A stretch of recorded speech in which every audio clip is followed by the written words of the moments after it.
नमस्ते दोस्तों, मैं हूं शोभित। और आज के वीडियो में मैं आप लोगों को ये बताने वाला हूं। यार थोड़ा रात हो गई है, देर हो गया है और दिन भर से मेरी खुद की क्लास चल रही थी।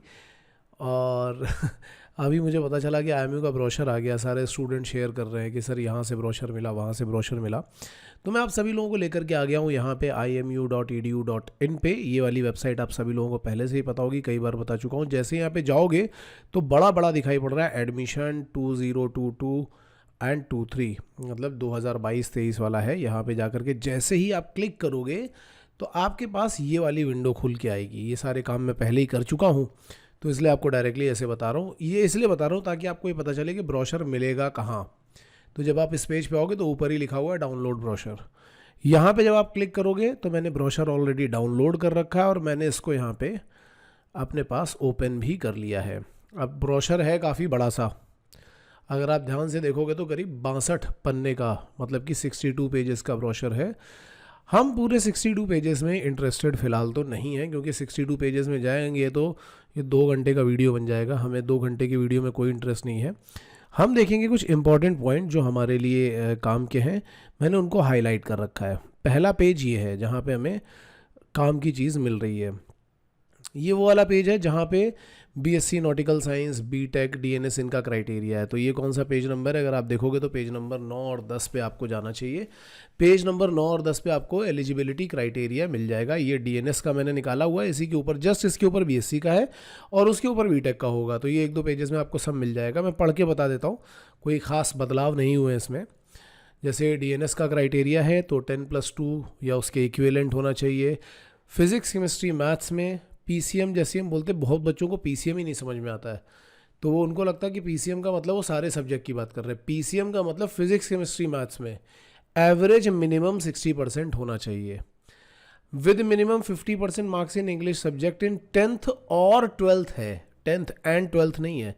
जैसे यहाँ पे 10+2 और इक्विवेलेंट लिखा हुआ है ना, वैसे यहाँ पे 10th और 12th लिखा हुआ है। तो ये तो एक क्राइटेरिया हो गया। दूसरा क्या हो सकता है कि अगर ये क्राइटेरिया फुलफिल नहीं हो रहा हो तो क्या कर सकते हो? BSc in physics, mathematics, chemistry और electronics with physics as individual subject in one of the years. और यहाँ पे होना क्या चाहिए?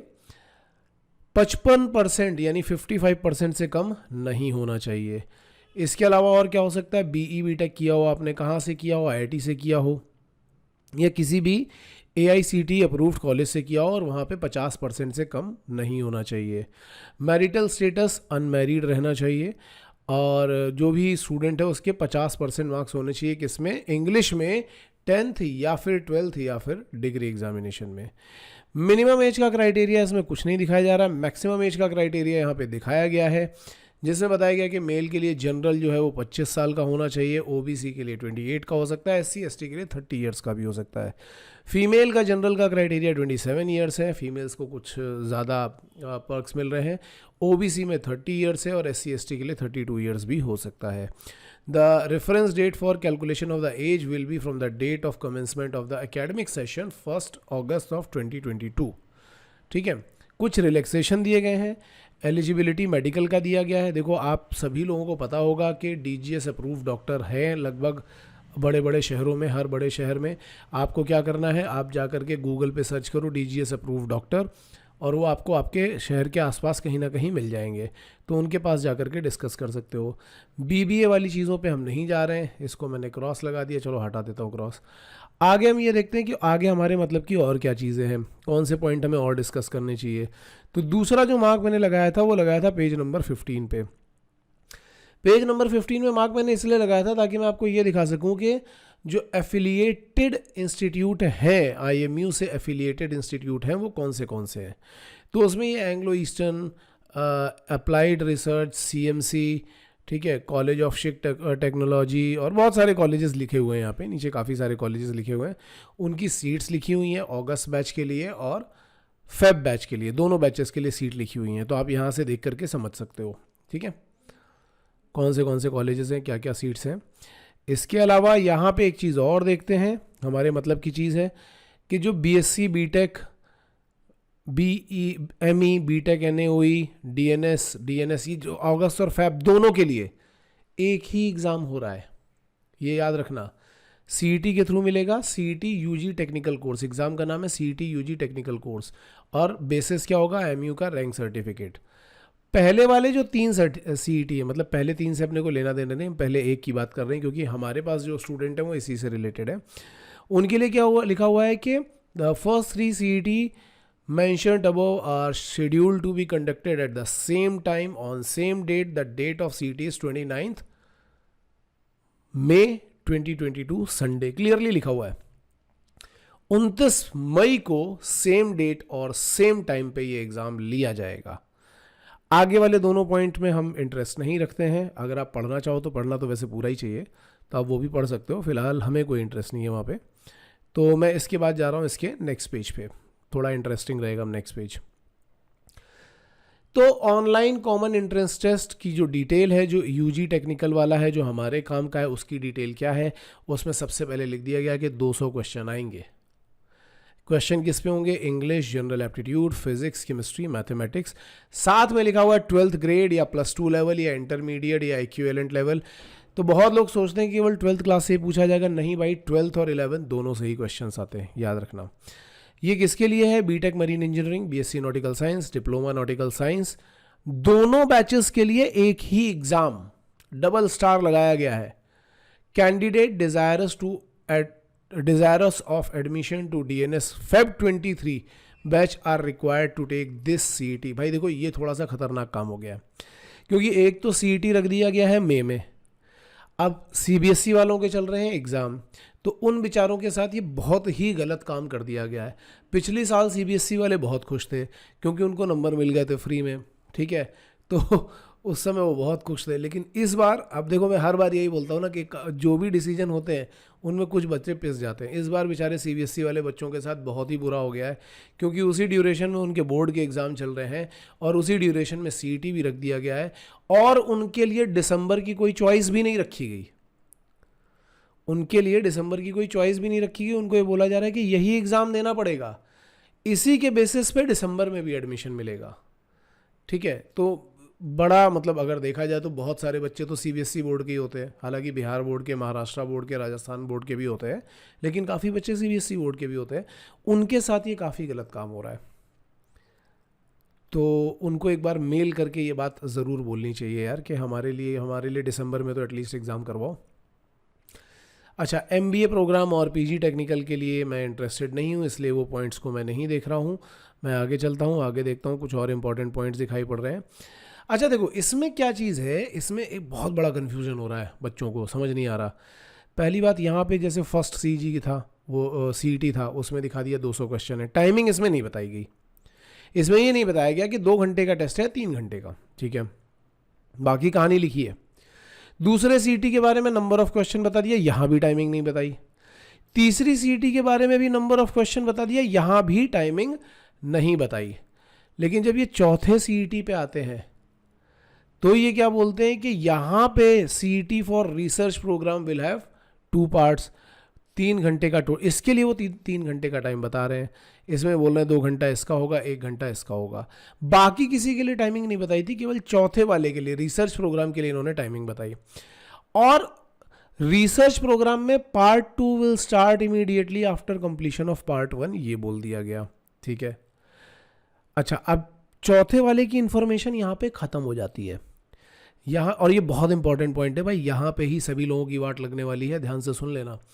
IMU reserves the right to change the distribution types, level of difficulty, etc. of the questions asked from time to time. तो IMU अपने सारे rights reserve रखता है कि कैसा डिस्ट्रीब्यूशन होगा, कैसा टाइप होगा, कैसा डिफिकल्टी लेवल होगा, क्या क्वेश्चन पूछे जाएंगे, इसका पूरा राइट रिजर्व रखता है। तो वो ये जो स्टेटमेंट इसने बोला ना, ये वाला स्टेटमेंट, ये केवल चौथे वाले के लिए नहीं बोला है, ये ऊपर वाले चारों के लिए बोला गया है। तो नीचे वाला जो स्टेटमेंट जो मैंने हाईलाइट किया है, negative marking will be followed and for every wrong answer 0.25 mark will be deducted.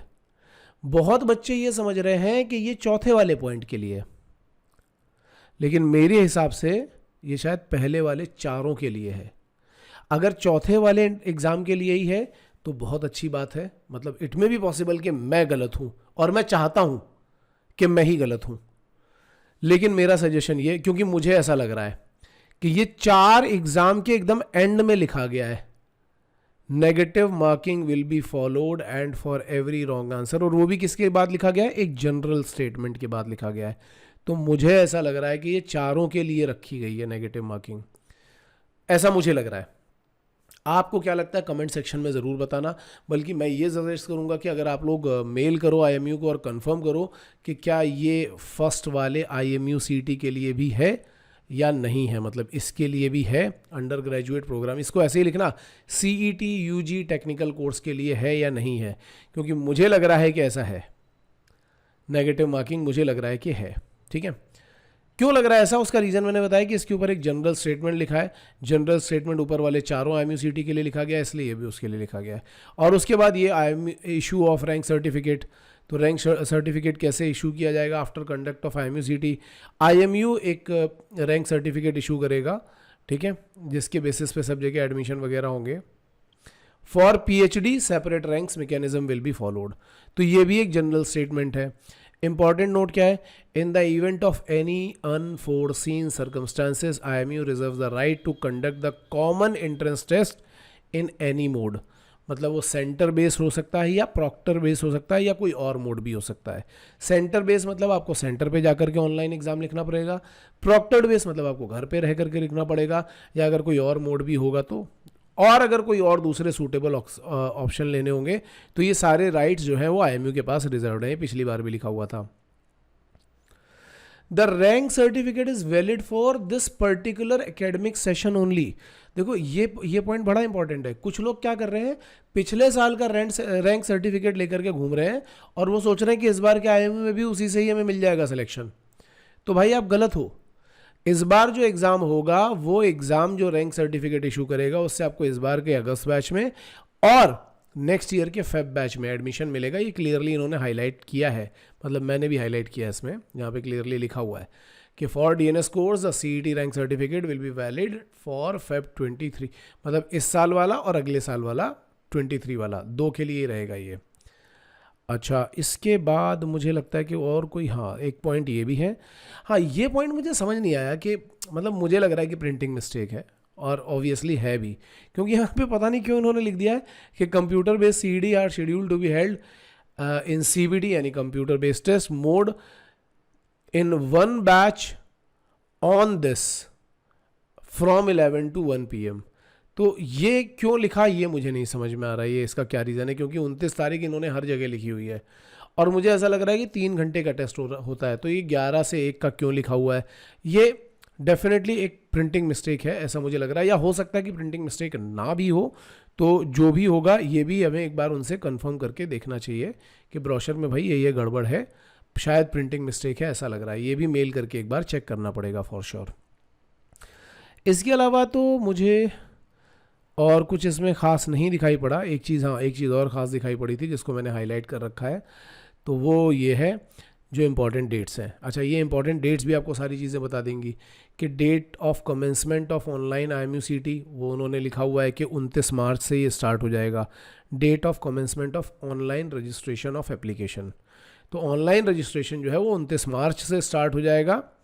Last date of online मतलब फॉर्म आ जाएगा 29 मार्च को ही, 29 मार्च को ही आ जाना चाहिए, और लास्ट जो होगा वो क्या होगा, 16 मई तक होगा। 16 मई तक आप रजिस्ट्रेशन कर सकते हो। ठीक है, ये हो गया आपका ऑनलाइन रजिस्ट्रेशन। दूसरी बात, जो मॉक टेस्ट होगा, एक मॉक टेस्ट भी होगा जो कि 19 मार्च को किया जाएगा। हॉल टिकट डाउनलोड कर सकते हो। IMU CT की डेट क्लियरली लिखी हुई है 29 मार्च, 29 मार्च।